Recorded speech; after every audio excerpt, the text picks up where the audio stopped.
반갑습니다. 대기업 김정재입니다. 금일 이 바이오 주가들이 코스닥 1위 알티오젠처럼 심하게 조정을 받고 서서히 힘이 빠져나가는 듯한 모습을 보이고 있습니다. 과연 우리가 이 바이오 투자를 하는 데 있어 기회의 문이 아직도 열려 있을지 좀 굉장히 고민되실 텐데, 현재 이 중요한 조건들이 서로 엉켜 있기 때문에 우리가 잠시 뒤돌아 좀 고민해 볼 필요가 있다라고 말씀을 드리고 싶어요. 과연 언제쯤 이 바이오 투자에 다시 한 번 더 꽃이 필지 함께 알아보면서 좀 제가 유망한 산업들도 좀 눈여겨보고 있는데, 이런 흐름들까지 좀 간단하게 알아보도록 하겠습니다. 지금부터 중요한 내용이니까 함께 알아보시죠. 현재 보시는 것처럼 이 차트는 코덱스 바이오인데요. 온갖 바이오가 골고루 동일 비중 형태로 들어있기 때문에 현재 이 바이오 지수 역할을 한다라고 봐주면 될 것 같습니다. 이 지속적인 하락 추세에서 횡보를 지속적으로 하고 있었는데, 최근의 모습을 보이시면 여기 구간 이 박스권에 대한 부분을 돌파를 하면서 상승 추세로 전환이 되는 듯 했지만, 현재 다시 한 번 더 하락 추세로 전환이 됐으며 여기에 대한 이 상승 라인 하단을 깨버렸다라는 것을 볼 수가 있습니다. 현재 여기에 대한 지지로는 이 구간과 그리고 이 구간도 우리가 함께 해볼 수 있는데, 우리가 이런 부분들도 함께 참고해 주시는 게 좋지 않을까 싶어요. 제가 이 바이오 투자를 왜 이렇게 조심을 해야 되냐라고 말씀을 드리냐면, 바로 이 정치적 요소가 바로 엉켜 있기 때문에 우리가 좀 굉장히 주의를 해야 된다라고 말씀을 드려요. 바로 이 보건복지부 장관으로 백신 음모론 케네디 주니어가 지명이 됐는데요. 이 케네디 주니어 같은 경우 대체 의학 중심 의료 정책이 기존 제약 산업의 생태계를 크게 변화시킬 것으로 전망이 된다라는 것을 볼 수 있죠. 그 다음으로는 이 FDA의 공격적 규제 철폐라는 기사를 우리가 확인할 수 있는데요. 이 FDA 규제 완화를 통해 현재 이 진입장벽이 굉장히 강했던 이 제약사들이 좀 대거 출연을 할 수 있다라는 부분으로 우리가 해석이 되지만, 이 FDA 규제 자체가 저는 더욱 강화될 가능성이 높다라고 생각을 해요. 현재 이 부분에 대해서는 이 케네디 주니어가 어느 정도 좀 이미지를 바꾸려고 하는 부분이고, 이 케네디 주니어 자체가 이 코로나 시절 때 이제 코로나 치료제를 보고 이 백신 음모론이라는 이 별명이 생겼는데, 당시 코로나 치료제를 맞고 죽어가는 이런 청년들이나 노인들이 굉장히 많았기 때문에 이런 요소를 파악하고 이 FDA 과정 속에서 여기서 더 강화할 수도 있다. 그래서 우리가 이 FDA가 아니라 우리가 이런 대체약을 중심적으로 나가보자, 이런 부분으로 좀 저는 바뀔 수 있다라고 생각합니다. 근데 이렇게 되면 이 부분이 굉장히 저는 안 좋다라고 생각을 해요. 왜 그러냐면 시장에 대한 이 수요 자체가 불확실성이 큰 폭으로 증가를 합니다. 그리고 여기서 FDA 규제를 설마 완화했을 경우 그러면 다른 기업들이 더 많이 출거를 할 수가 있어요. 그렇게 될 시 이 경쟁력 자체가 이 가치 자체가 떨어질 수밖에 없는데, 이런 부분에서 국내 기업들도 큰 영향을 줄 수밖에 없다라고 봐주면 좋을 것 같아요. 아직 여기에 대한 추가적인 법안이 나오진 않았지만 우리가 이런 내용들을 파악을 했을 때 좀 주의를 해야 된다라는 것도 꼭 참고해 주시면 좋을 것 같습니다. 현재 이 글로벌 바이오 기업들도 저런 이슈들로 통해 이 주가들이 정말 좋지 않다라고 말씀을 드리고 싶어요. 그리고 현재 이 글로벌 바이오들은 이 몇몇 기업들은 좀 미래가 없다라는 이야기도 정말 많이 나오고 있습니다. 그 이유가 2세대 특허 의약품들이 서서히 이제 만료 시기가 다가오고 새로운 신약품을 만들어야 되는데, 아까 우리가 본 것처럼 이 FDA 규제에 있어서 더욱 힘들어지게 될 경우 이 빅파마 기업들이 라이선스 아웃이나 이 M&A나 이런 부분이 좀 없어질 수 있다라는 게 가장 중요하겠죠. 우리나라 기업들은 이런 부분에서 모멘텀이 형성이 되는데, 여기서 모멘텀이 꺼지게 된다 하면은 현재 이 굉장히 좀 힘든 요소로 다가올 수 있다라고 봐주면 좋을 것 같아요. 보시는 것처럼 최근에 실적이 잘 나온 이 화이자와 모더나, 그리고 우리나라 사람들이 제일 많이 투자하고 있는 이 빅파마 기업들 중 하나인데, 보시는 것처럼 주가가 지속적으로 바닥을 가고 있는 모습에 있어서 우리가 현재 국내 바이오들도 좀 조심을 하셔야 된다라고 말씀을 드리고 싶어요. 그 다음에 이 환율과 국채 금리가 저는 문제가 정말 크다라고 생각합니다. 현재 우리나라 같은 경우 수입을 하게 되면 대금을 결제하면서 자금이 다시 해외로 유출하게 되는데요. 그러면 수출을 통해 다시 자금이 들어오고 수입보다 수출이 많아지게 될 경우 이런 부분에서 자금이 풍부해져서 경상수지가 좋다. 이런 얘기 많이 들어보셨죠? 하지만 여기서 트럼프 리스크가 있다라는 거죠. 바로 관세와 수입 압박 그리고 보시는 것처럼 환율 리스크가 있다라는 게 가장 중요하다라고 볼 수가 있을 것 같아요.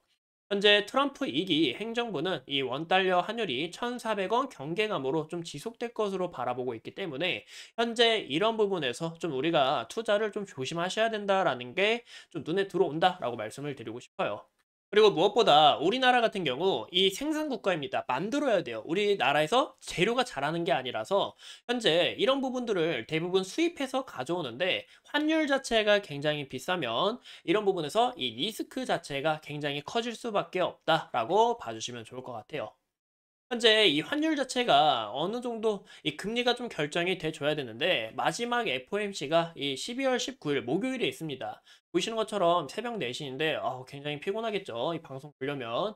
현재 여기에 대한 흐름이 좀 금리 인하가 되고 환율이 어느 정도 떨어져 줘야 국내 증시나 그리고 국내 바이오 기업들도 좋은 움직임을 나타낼 가능성이 있다라고 말씀을 드려요.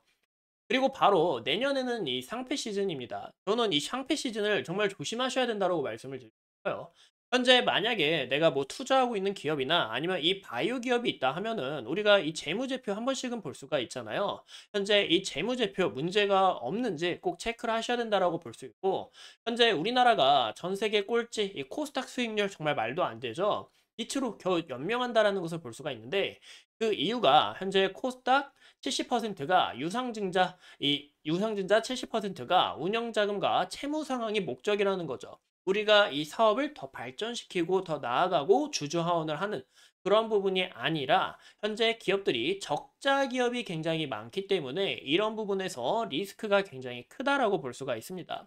그래서 저는 내년 1월이나 3월에 이런 심리 자체가 증폭이 돼서 이 바이오 주가들이 한 번 더 좀 주춤할 가능성이 있어 보인다라고 말씀을 드리고 싶어요.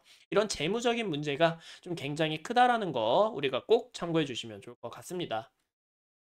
우리가 많이 하는 것들, 이 생물보안법으로 인해서 미중 갈등으로 인해서 이 CMO와 CDMO가 수혜할 가능성이 있다라고 하지만 현재 이 부분은 좀 가능성이 낮을 확률도 있다라는 거 좀 참고해 주시면 좋을 것 같아요.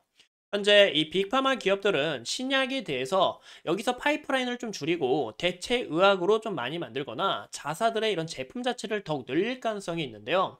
근데 여기서 매출 자체를 극복하기 위해 딜이 좀 들어올 수가 있습니다.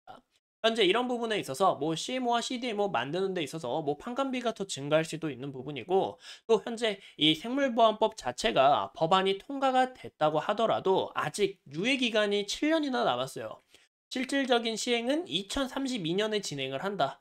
이때까지 또 말이 굉장히 달라질 수가 있다라는 거죠. 또 현재 우리나라만 굉장히 유리하냐? 아닙니다. 바로 일본, 스위스, 인도, 현재 인도를 좀 많이 보고 있죠. 그리고 베트남 등 여러 기업들이 존재하기 때문에 우리가 이런 경쟁 구도에서 잘 살아남아야 된다라고 봐주면 좋을 것 같아요. 하지만 저는 이 삼성 바이오 로직스는 정말 기대가 된다라고 말씀을 드리고 싶네요. 내년에 과연 어떻게 또 성장할지. 그래서 우리가 지켜보셔야 되는 것은 이 바이오 기업 첫 번째 환율이 안정화가 됐는지 체크를 해보고 외국인들이 다시 한번 더 우리나라 증시에 서서히 힘을 넣어주는지 좀 체크하는 게 가장 중요할 것 같아요. 그리고 무엇보다 실적이나 수급 좋은 기업들을 찾아야 우리가 이 상패나 그리고 낙폭 부분에서 좀 면제할 수 있다. 그리고 네 번째는 개별 이슈를 꼭 참고하시는 게 좋겠죠. 그리고 빅파마들 이런 연결이 있는지 그리고 어떤 일정이 있는지 이런 기업들이 다시 한번 더 유망하게 힘을 좀 나갈 가능성이 있어 보인다라고 말씀드려요. 저는 이 다섯 번째가 제일 중요하다라고 이야기를 드리고 싶습니다. 어디까지나 우리나라 정치가 아니고 현재 미국의 정치로 엮여 있기 때문에 정말 리스크가 굉장히 크다라는 거죠. 그래서 1월 20일 날 트럼프 정부가 임기 후에 법안이 어떻게 나오는지 우리가 좀 상세하게 확인해 볼 필요가 있다라고 말씀을 드립니다. 또 이제 의료 AI 중요한 이벤트가 있는데 이 엔비디아가 바이오 네모라는 새로운 시스템으로 좀 추가적인 신약 개발을 좀 보일 가능성이 있어요. 그래서 저는 의료 AI 중 최근에 좀 수급도 좋고 소식도 좋았던 이 루닛에 대한 좀 우리가 이런 의료 AI에 대한 이런 부분은 우리가 좀 관찰하는 게 좀 중요하지 않을까 싶어요. 저도 이 부분은 좀 굉장히 기대가 된다라고 볼 수가 있을 것 같고, 현재 마지막으로 제가 좀 말씀을 드리고 싶은 거는 이제 앞으로 이 바이오가 좀 굉장히 수급 자체도 굉장히 강했었고 흐름이 너무 좋았었어요. 하지만 이 주식이라는 것은 바로 순환매가 있다라는 거죠. 그래서 저는 이 바이오가 최근에 힘이 굉장히 강했던 만큼 현재 조선주 그리고 엔터와 미디어주 이 게임주들의 흐름들이 좀 더 좋아지지 않을까. 그리고 여기에 대한 움직임들은 저희가 이 대업 안에서 상세하게 말씀드리도록 하겠습니다. 어디까지나 이 바이오 투자 좀 이런 요소들이 존재하기 때문에 주의해야 된다라고 좀 전달을 드리고 싶은 부분이고, 여러분들의 이 투자가 성공적인 투자가 될 수 있도록 저희 대기업이 이 상세한 분석과 그리고 정확한 팩트 체크들 함께 진행을 하면서 이 소중한 정보들 전달하겠습니다. 오늘 이렇게 이 바이오 투자 왜 조심스러운지 그리고 이런 유망한 산업들이 있다라는 거 꼭 참고해 주시면 좋을 것 같습니다. 감사합니다.